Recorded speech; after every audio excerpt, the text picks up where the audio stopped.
When facing a situation where electrical work is incomplete and unpermitted, several avenues for recourse and liability mitigation exist. Firstly, consider filing a mechanic's lien. This secures your claim against the property for the value of your labor and materials. It's crucial to consult with an attorney for specific guidance on filing a lien in your jurisdiction, as requirements vary. Secondly, explore the option of suing for breach of contract. If a written agreement or oral contract with specific terms was in place, you may consider filing a lawsuit for breach of contract.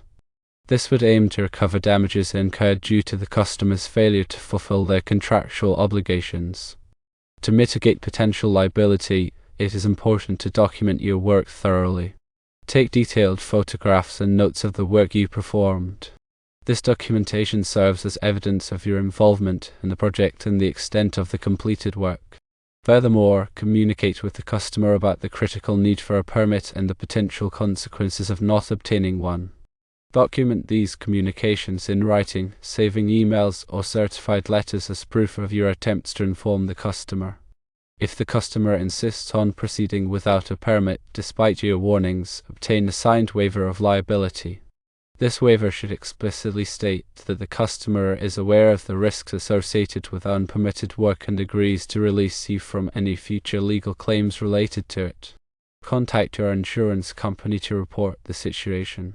This allows them to assess any potential coverage for liability claims that may arise from the unpermitted work. Seeking legal advice from an attorney is crucial to fully understand your rights and options in this complex situation. An attorney can provide guidance on the best course of action based on the specifics of your case and local laws. Negotiation with the customer can also be an option. Consider reaching an agreement with the customer to have the proper permits pulled and inspections completed, potentially at the customer's expense. This would bring the project into compliance with regulations and reduce your liability.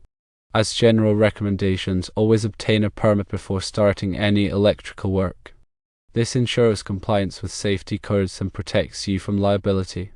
Always have a written contract in place that clearly outlines the scope of work, payment terms, and permit requirements. This helps prevent misunderstandings and provides a clear framework for the project. Communicate clearly and consistently with customers about the importance of permits and the potential consequences of unpermitted work. This helps manage expectations and ensures that customers are fully informed. If you are concerned about liability or if the customer refuses to cooperate, seek legal advice promptly. An attorney can provide guidance on the best course of action to protect your interests. When dealing with electrical service changes and kitchen wiring, specific electrical considerations come into play. If you installed a subpole connected to the existing 60 amp service for temporary power, ensure that the wiring and connections meet the applicable electrical codes. The size and type of conductors used for the subpanel feeder must be appropriate for the load and the overcurrent protection provided. According to the National Electrical Code or NEC, Section 310.15, the ampacity of conductors must be sufficient for the calculated load. Additionally, ensure that the subpanel is properly grounded and bonded to the main service. This is essential for electrical safety and to prevent shock hazards. The grounding electrode conductor should be sized according to NEC Table 250.66, and the bonding jumper should comply with NEC Section 250.28. When wiring the new kitchen, follow all applicable electrical codes and standards.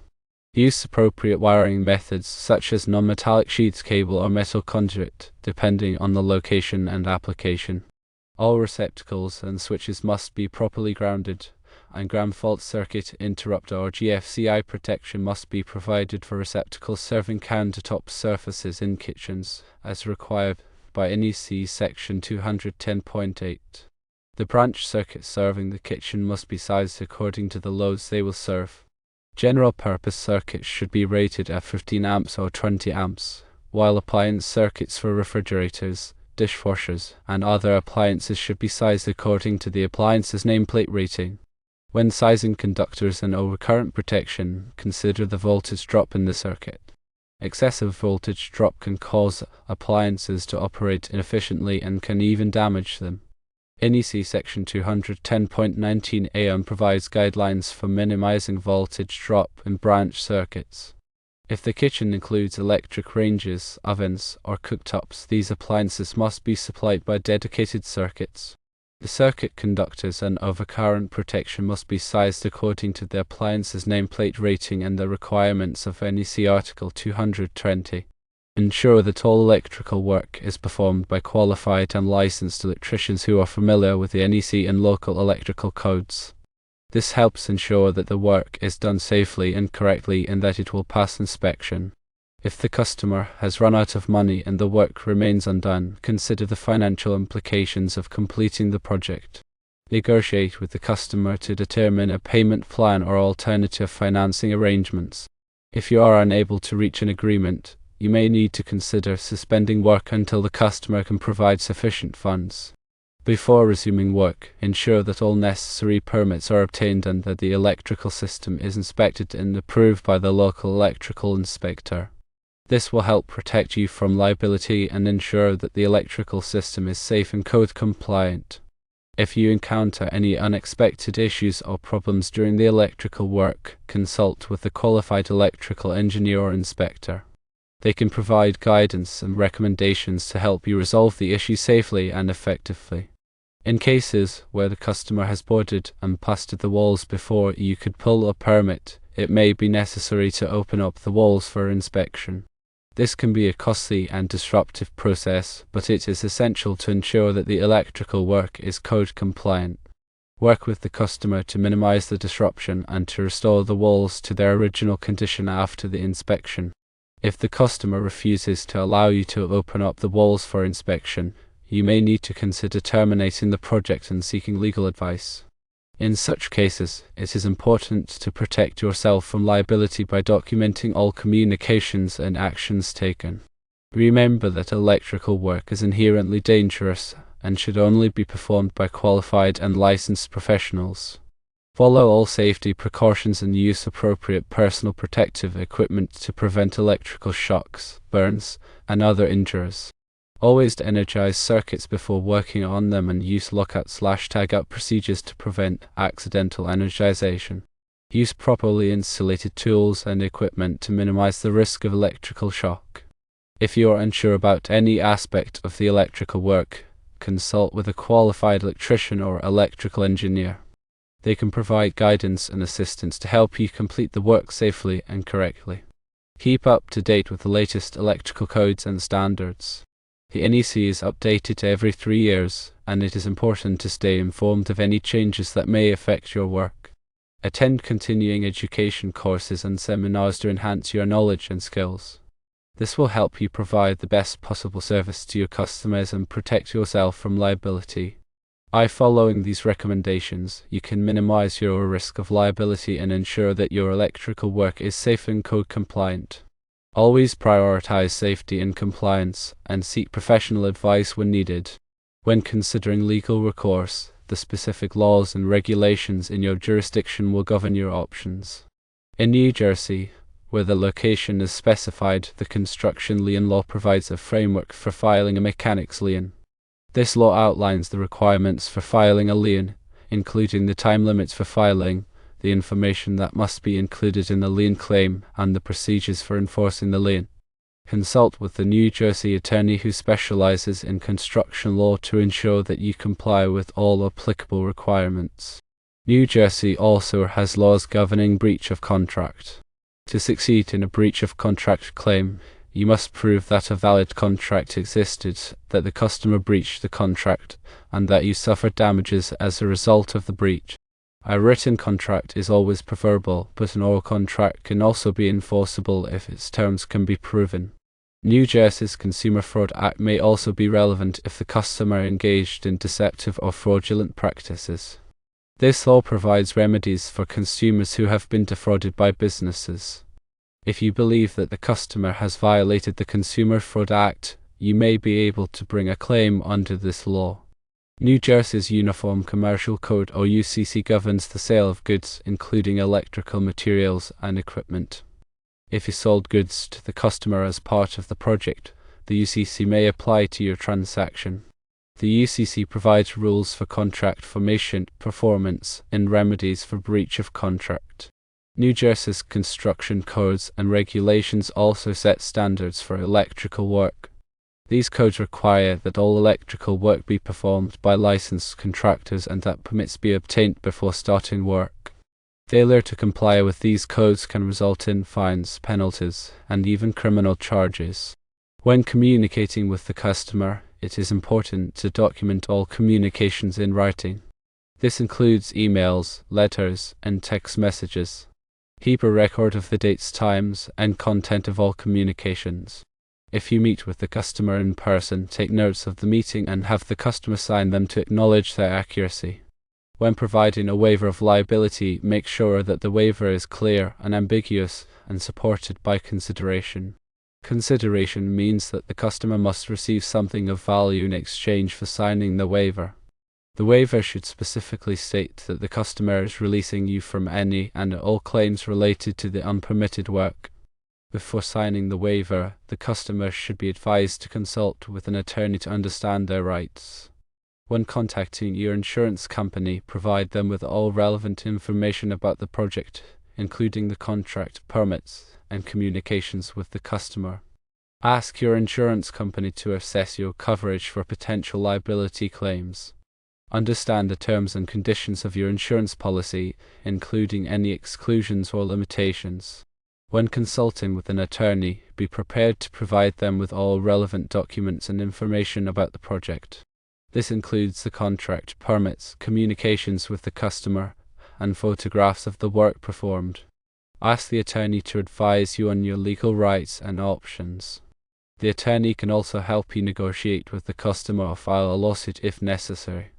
When negotiating with the customer, be prepared to compromise. Consider offering to reduce your fees or to perform additional work in exchange for the customer obtaining the necessary permits. Be willing to work with the customer to find a solution that is acceptable to both parties. If you are unable to reach an agreement with the customer, you may need to consider terminating the project and seeking legal advice. In such cases, it is important to protect yourself from liability by documenting all communications and actions taken. Remember that electrical work is a complex and regulated field. It is important to stay informed of the latest laws, regulations, and standards. Attend continuing education courses and seminars to enhance your knowledge and skills. Seek advice from qualified professionals when needed. By following these recommendations, you can minimize your risk of liability and ensure that your electrical work is safe, code compliant, and legally sound. Always prioritize safety, compliance, and ethical conduct in all of your business dealings. The NEC provides specific requirements for wiring kitchens and other residential spaces. These requirements are designed to protect people and property from electrical hazards. When wiring a kitchen, it is important to follow all applicable NEC requirements, including those related to branch circuits, receptacle spacing, GFCI protection, and appliance circuits. NEC Section 210.11 specifies the number and type of branch circuits required for a kitchen. At least 220 amp small appliance branch circuits must be provided to serve countertop receptacles. These circuits must be wired with 12 American wire gauge or AWG copper conductors or equivalent. A separate 20 amp branch circuit must be provided for the refrigerator. This circuit must be wired with 12 AWG copper conductors or equivalent. Additional branch circuits may be required for other appliances such as dishwashers, garbage disposals, and microwave ovens. These circuits must be sized according to the appliance's nameplate rating. NEC Section 210.52 specifies the spacing requirements for receptacles in kitchens. Receptacles must be installed so that no point along the countertop is more than 24 inches from a receptacle. This ensures that appliances can be easily plugged in without the need for extension cords. Receptacles must also be installed on peninsular countertops and islands that are 12 inches or wider. NEC Section 210.8 requires GFCI protection for all receptacles serving countertop surfaces and kitchens. GFCI protection is also required for receptacles within 6 feet of a sink. GFCI protection helps prevent electrical shocks by detecting ground faults and interrupting the circuit. NEC Article 422 provides requirements for appliance circuits. Appliances must be connected to branch circuits that are sized according to their nameplate ratings. Overcurrent protection must be provided to protect the circuit from overloads and short circuits. Appliances that are permanently connected to the electrical system must be wired with approved wiring methods such as non-metallic sheath cable or metal conduit. The electrical service change, subpanel installation, and kitchen wiring must all comply with the NEC and local electrical codes. Failure to comply with these codes can result in fines, penalties, and even criminal charges. It is important to hire a qualified and licensed electrician to perform all electrical work. A qualified electrician will be familiar with NEC and local electrical codes and will ensure that the work is done safely and correctly. Before starting any electrical work, obtain the necessary permits from the local building department. Permits are required for most electrical work, including service changes, subpanel installations, and kitchen wiring. Permits ensure that the work is inspected and approved by the local electrical inspector. The electrical inspector will verify that the work complies with the NEC and local electrical codes. If the electrical work does not comply with the codes, the inspector will issue a correction notice.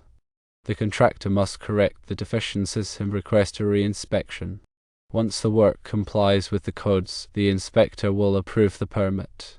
Following these guidelines can mitigate liability and provide a path for legally sound recourse.